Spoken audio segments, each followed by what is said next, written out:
I know what my head tells me. I know what everyone says, that you're only as good as your pitching. But I also know what my heart says on this. Good morning to you. Good Friday morning. I'm Dejan Kovacevic of DK Pittsburgh Sports. This is Daily Shot of Pirates. It comes your way bright and early every weekday if you're into football and or hockey. I also offer daily shots of Steelers and Penguins, the same place you found this. Your ball club of choice lost 10-7 to the Tigers yesterday in Bradenton. And while a score like that might suggest that these were a couple of teams just routinely slugging it out, the truth is the Pirates to date, and it's only been 13 games down there, haven't done much hitting at all.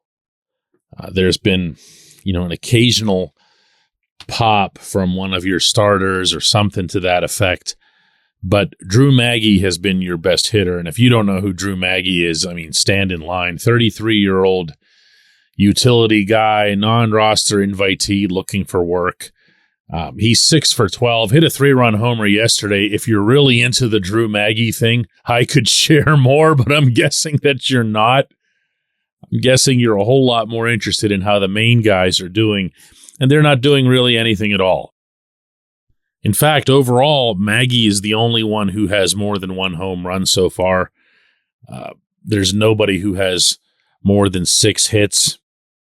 And while I'll be the first one to point out to people who don't make it to spring training on a regular basis that this is that point in the grapefruit season where the pitchers are ahead of the hitters, and it's something that's visible. You see late swings, you see uncomfortable swings at off-speed stuff, and eventually that rounds out.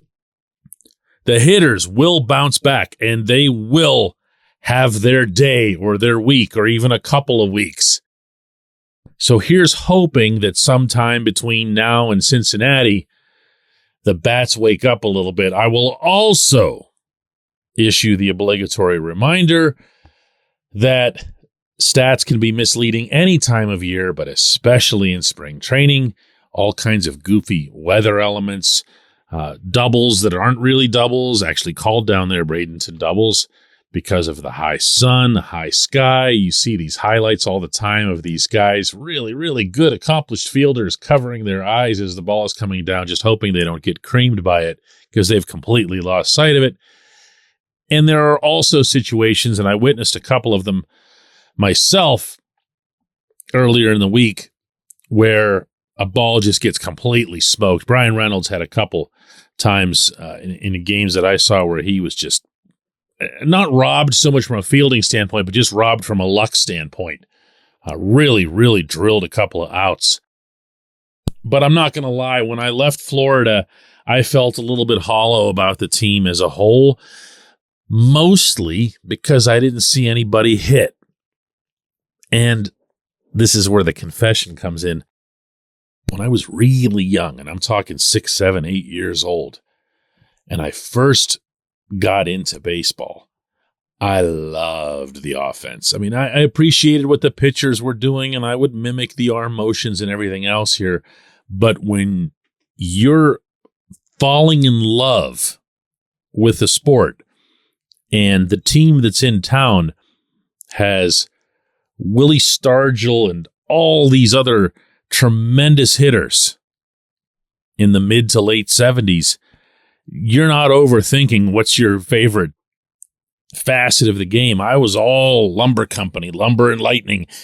And ever since then, I even in attempting to be this really, super analytical, objective observer of things, I still view baseball and any machismo related to baseball through the prism of being able to hit the living snot out of the ball. So when I'm down there, especially after all this excitement that I had, and still do have, by the way, regarding the banning of the shifts and what impact the pitch clock will have, meaning negatively on the pitcher's advantage and everything else. And I just was thinking, let's see some actual baseball. Come on, like base to base type ball. And not much of it materialized. at all. Now, this is all obviously a terribly unfair and infinitesimally small sample size type of opinion I'm offering to you here. By this time, I don't know, Monday, the next episode of this show, I could be talking about how the Pirates just completely raked all weekend long and they looked fantastic and what an explosive summer this is going to be at PNC Park and whatever else here. That's how quickly it can change, and again, it usually does in the spring. But I'm not nuts right now about this team's ability to score significantly more runs than they did last season when they were, of course, Major League Baseball's worst offense and the worst offense we've ever seen in Pittsburgh. So the bar's low to begin with, but I'm not really feeling like raising it all that much. Maybe some of the positives will take over. O'Neal Cruz can look more like the one we're expecting to have the biggest breakout out of anyone. Brian Reynolds will show to everyone that he's worth the extension that he feels was worth demanding the trade over. Brian Hayes can bring back his pop. Andrew McCutchen, you want to talk about somebody who'll be older, but maybe more motivated than anybody else. Kutch is going to want to show well in Pittsburgh. Kutch is not the type at all to come back here and think it'll be completely acceptable for him to look like a really old version of his previous self when he knows that Pittsburghers will recall him the way he was and not the way he is.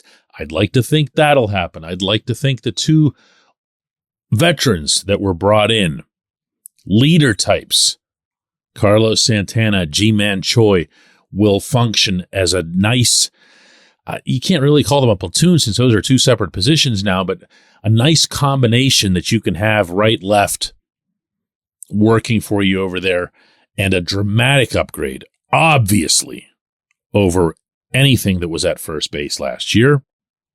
You'd like to think Jack Sawinski, in addition to popping another 19 home runs, can be a lot more productive, strike out a lot less. And you'd like to think that Rodolfo Castro has some of that Cruz-type breakout in him. He certainly has the power. I'm not even going to bring up the catching. Austin Hedges can't hit at all. He's a defense-first and defense-only catcher. However, if and when Andy Rodriguez or Henry Davis makes it up, now you're actually going to get some offense out of that position. So it sounds okay, right? It sounds okay. I want to see it start looking like that. When we come back, J1Q. This portion of Daily Shot of Pirates is brought to you by our friends at North Shore Tavern. That's directly across Federal Street from PNC Park. It's home of Steak on a Stone, an eating experience, underscoring the word experience. The steak is brought to you partially cooked on an 800-degree stone, and you do the rest.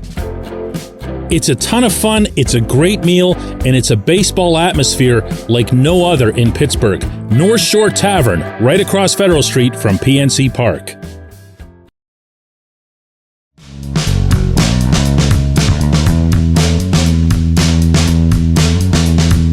Today's J1Q, this is a fun one, comes from Ben. He says, "Hi DK, after listening to the Thursday show, I was wondering, what's been the most memorable instance in your mind of a player that was underwhelming at best through spring training and then became an unexpectedly strong performer during the regular season?"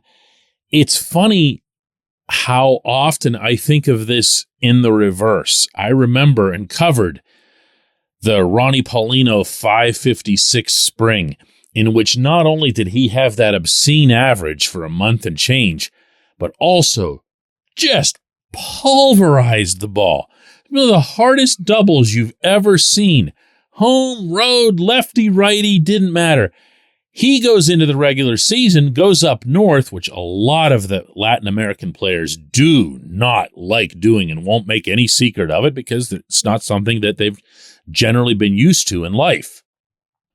Yet right from the opener on, just did nothing. Kevin Newman is another one that stands out in that regard, obviously with the 700 spring training. Although everybody was trying to warn everyone who wasn't seeing spring games that this wasn't real. So much soft contact all over creation. And it would just find grass. It was like magic. He was due so much bad luck from everything that had happened in the spring that it was almost inevitable that his regular season started off as badly as it would. In your direction, I feel like from a hitting standpoint, I got to go all the way back to Xavier Nady. There was a point, for those of you who go way back, where the X-Man had to drop this crazy leg kick that he had. You don't see this in baseball anymore, by the way. There's a reason for it. Hitting coaches hate it. They used to understand and forgive and allow that sort of thing to their hitters because the hitters would say they're using it as a timing mechanism or something to that effect. Don Long, who was the hitting coach at the time, just a terrific hitting coach in addition to being a good guy. Donnie worked with X and talked him out of the leg kick and said, we're going to spend a whole spring of doing nothing at all other than making sure that that left leg of yours stays put. Well, the left leg stayed put, but so did his bat. He didn't even want to take his bat off his shoulder. And when he did, the results were awful. Sooner rather than later, X figured it out, had himself a pretty nice April, and before long, no pun intended, Don Long had made X a very, very wealthy man in addition to having done that over the course of his career for Jason Bay, which is one reason I get kind of edgy when people say that Jose Bautista got cured by the Blue Jays after the trade. Not true at all. Don Long would have done the same thing in Pittsburgh. For a pitcher, I don't have to go back far at all. I really didn't like what I saw of Jose Quintana last spring. And I know I should have been more patient given his pedigree, but he also was coming off a couple of shaky years in the majors that forced him to sign the bargain basement one-year deal that he did with the Pirates.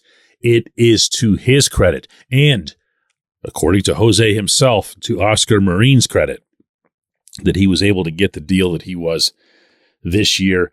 And the fact that he was able to pace himself clearly now in hindsight through a spring training in which he needed to show at least something that spring to justify the decision to have him. So he wasn't like in the position of a standard, like really, really accomplished vet where you could just say, I'm just messing around with my curveball today. He had to show something. And he did, I guess, just enough of that. The Pirates bring him into the regular season, and then it was just, you saw it. Lights out the whole way through. I appreciate the question. I appreciate everyone listening to Daily Shot of Pirates. Again, we'll be back with another one Monday.